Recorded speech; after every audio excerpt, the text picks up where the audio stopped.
Hi friends, it's me, Miss Sam, and my very special helper, Wyatt. Howdy, howdy, howdy. Last time we talked about what it means to love your neighbor. Yesterday, I had a friend at school who forgot his lunch.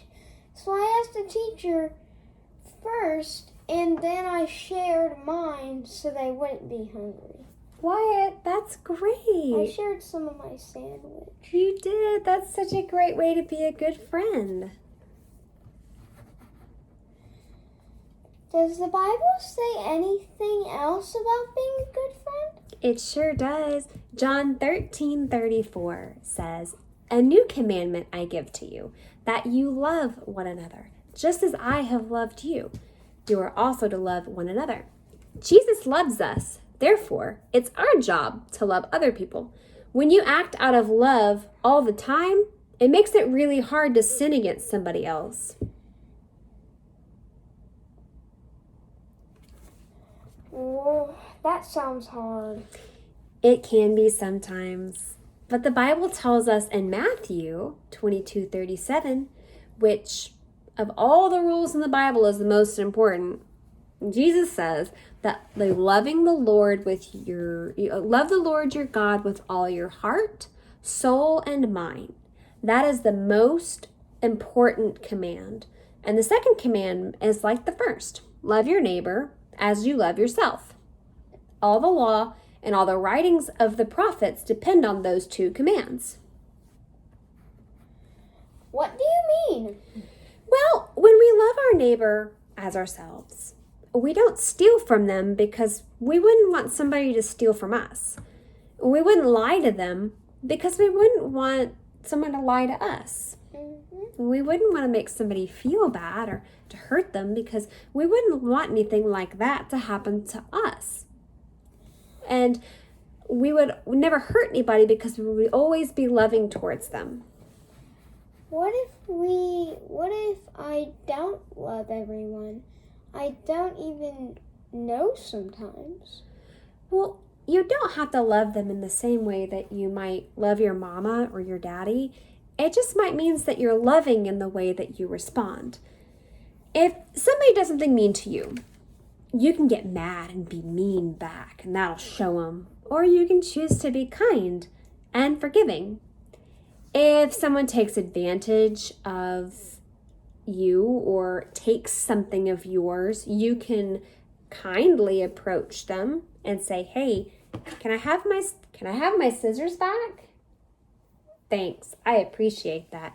Or you can just say, "I'm gonna take your motorcycle, guy, because you took my scissors." No. That's not very nice, and it's not kind, and it's not loving. Instead of being hateful, we can react with love. And it doesn't mean that we love them like we would love a family member. It just means that we treat them like we would want to be treated.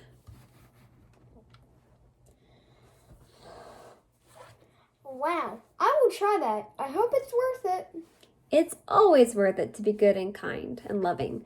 When we act out of love for our friends and our neighbors like Jesus loves us, it's a reflection of good things in our hearts where Jesus lives. Let's do a craft to remind us to keep things good in our hearts. Let's do that. In your craft kit, I'm going to scoot you right over here. In your craft kit, you have some rolled up sticky paper. It's called contact paper. Sticky. So what we're going to do is we're going to take it and we're going to stretch it out. Now, parents will have to help with this. There's a shiny side and then there's a side that has a grid on the back. What you want to do is lay it shiny side down so your grid paper is up. Start at one corner and you want to peel the back off. Very gently. Very gently. And warning, this is sticky. It's sticky, so it's good if you can have help with it. But once you get the paper off, the contact paper should lay pretty flat on your desk. So, the other thing that you have is you have some cardstock hearts. So what you're going to do is you're going to take it and you're going to lay it face down.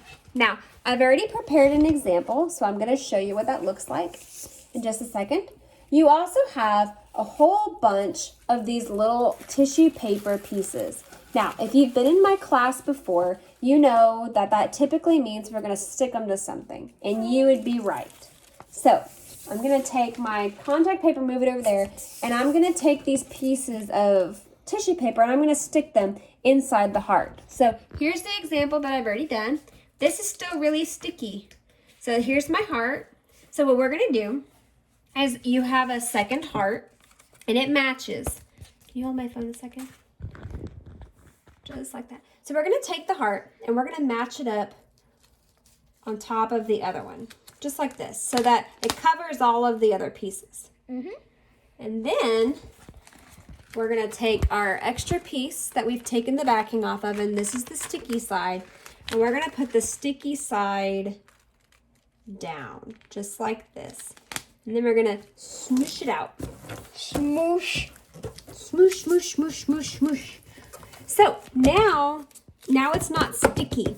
And you can take your scissors. And snip, snip, snip. No, there you go. So now you can take your heart and you can cut around the edges. You can cut the extra contact paper off. And then you can hang it in a window, or you can leave it on a desk, whatever makes you happy. And you can trim off any pieces of tissue paper that might be peeking out of the side, or parts of your heart that didn't get lined up maybe right away. The contact paper is really sticky. If something happens and you don't get it stuck really good, or you have to redo it, that's something that you can find at Walmart. It's really easy. But if you see, when you hold it up to the light kind of shows through. So it's a great thing. Thank you. It looks like confetti. It looks like confetti. And really, we should always throw kindness around like confetti, don't you think? Confetti. Confetti! Well, friends, it's a good reminder to act pretty and sweet too. So we have a pretty and sweet craft here. And let that be a reminder that just like there's confetti inside this heart, let your heart be filled with a party of excitement and fun and love and kindness and forgiveness. That's all the time that we have, sweet friends. I hope you've enjoyed the videos. Check out the other videos of some of the fun stories we normally read in class. Miss Sam loves you very, very much. And I miss you, and we'll see you next year. I will miss you too, friends. Goodbye. Goodbye.